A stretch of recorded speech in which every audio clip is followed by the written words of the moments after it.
कलश यात्रा के साथ श्रीमद् भागवत कथा प्रारंभ। जीवन के उद्देश्य एवं दिशा को दर्शाती है श्रीमद् भागवत कथा। आचार्य कृपाशंकर। धौलपुर आरएसी मार्ग स्थित गंगा बेटी मंदिर परिसर में शनिवार को भव्य कलश यात्रा के साथ संगीतमय श्रीमद् भागवत कथा ज्ञान यज्ञ का शुभारंभ किया गया। कलश यात्रा का पूजन मुख्य यजमान विजय सिंह राणा एवं नीतू राणा ने करवाया। कलश यात्रा में भारी संख्या में श्रद्धालु महिलाएं पीत वस्त्र पहनकर कलश व श्रीफल लिए चल रही थी। कलश यात्रा में सबसे आगे भक्ति सागर की स्वर लहरियां बिखेरता डीजे व बैंड चल रहा था। श्रद्धालु भक्ति रचनाओं पर झूमते हुए आगे बढ़ रहे थे।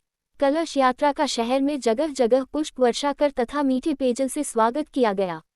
यात्रा गंगा बेटी मंदिर से मुख्य मार्गों से होती हुई वापस कथा स्थल पहुंची।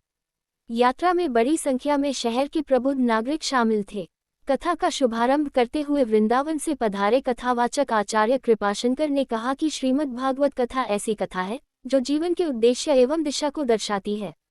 इसलिए जहाँ भी भागवत कथा होती है, इसे सुनने मात्र से वहाँ का संपूर्ण क्षेत्र दुष्ट प्रवृत्तियों से खत्म होकर सकारात्मक ऊर्जा से सशक्त हो जाता है।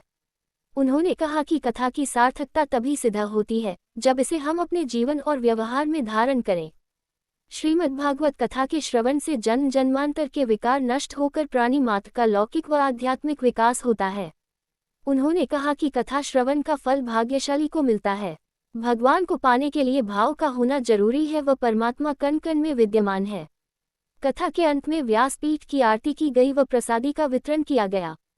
इस मौके पर जय सिंह राणा, प्रदीप राणा, जगदीश राणा, योगेंद्र, बलवीर राणा, डॉक्टर सतपाल, अभय, श्याम सिंह, अनिल चौधरी, अशोक कुमार सिंह, राम कुमार सिंह, श्री गोपाल पचगैया, जितेंद्र चौधरी, वासुदेव शर्मा, मनोज हुंडावाल, दीपक पचौरी सहित बड़ी संख्या में श्रद्धालुओं ने कलश यात्रा और कथा में भाग लिया। धौलपुर से बॉबी बख्शी की रिपोर्ट। दुकान बदल दी? अरे नहीं देने थे, मना कर देते, लेकिन दुकान बदलने की क्या जरूरत थी?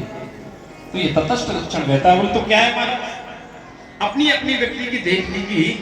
रुपए दे दो। बोले क्यों? बोले कल हम आपके यहाँ से घड़ी लेकर के गए थे, 10 रुपए दो। उसने कहा भाई अजीब आदमी हो, आपको दिखाई नहीं देता ये घड़ी की दुकान है, कपड़े की दुकान है? तो व्यक्ति क्या बोला? बोलो हो आपने हमारे 10 रुपए न देने के लिए तुमने दुकान ही बदल डाला। काल हुआ, उसने कहा वो दुकान खुल गई होगी, वो आया, लेकिन अब बैल पर कब तक बैठा रहे?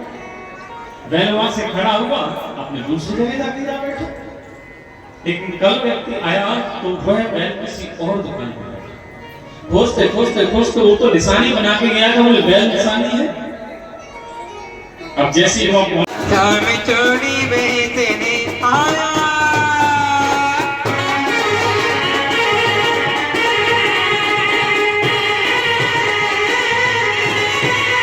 दुकान बदल दी? अरे नहीं देने थे, मना कर देते, लेकिन दुकान बदलने की क्या जरूरत थी?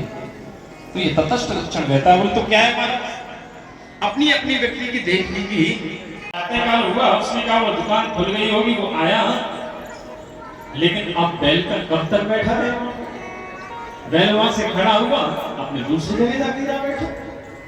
लेकिन कल व्यक्ति आया तो वह बैल किसी और दुकान पर खोजते खोजते खोजते वो तो निशानी बना के गया था, बोले बैल निशानी है। अब जैसी वो रुपए दे दो। बोले क्यों? बोले कल हम आपके यहाँ से घड़ी लेकर के गए थे, 10 रुपए दो। उसने कहा भाई अजीब आदमी हो, आपको दिखाई नहीं देता ये घड़ी की दुकान है, कपड़े की दुकान है? तो व्यक्ति क्या बोला? बोलो हो आपने हमारे 10 रुपए न देने के लिए तुमने दुकान ही बदल डाला। दुकान बदल दी? अरे नहीं देने थे, मना कर देते, लेकिन दुकान बदलने की क्या जरूरत थी? तो ये तटस्थ लक्षण रहता है। बोले तो क्या है हमारा अपनी अपनी व्यक्ति की देख लीजिए।